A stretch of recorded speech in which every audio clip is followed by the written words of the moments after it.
Ľudí kruto žmýchajú, lebo vraj štát nemá peniaze a vláda si uzavrie 58 miliardovú bianko zmluvu na nákup zbraní.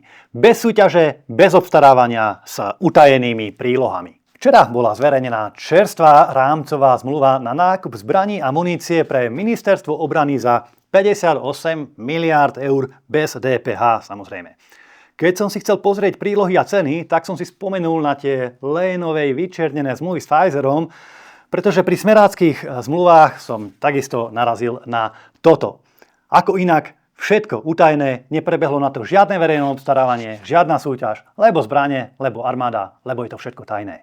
Aj keď slovenské ozbrojené síly nepochybne potrebujú modernizáciu, tak už len z čisto ľudského hľadiska by bolo korektné zverejniť občanom, na čo sa má z ich peňazí minúť tak obrovská suma.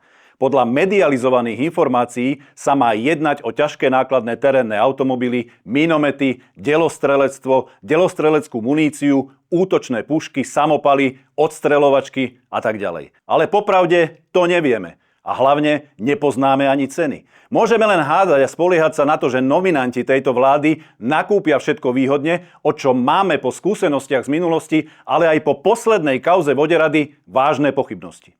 Isté, ministerstvo tvrdí, že to je len rámcová zmluva a že vraj sa nebude nakupovať reálne za tak vysokú sumu. Ale pointou je, že za takú sumu nakúpiť môžu, lebo rámcovou zmluvou si na to otvorili dvere. A ak nechcú za takú vysokú sumu nakupovať, tak potom prečo tam taká vysoká suma je? Považujeme naozaj za maximálne nekorektné uzatvárať takéto obrovské zmluvy v čase, keď musia občania čeliť krutej konsolidácii a vláda od nich pýta na daniach ďalšie miliardy. Vyzývame preto pána ministra obrany, aby tieto nákupy odtajnil a ukázal. Chceme vedieť, za čo my, občania Slovenskej republiky, platíme.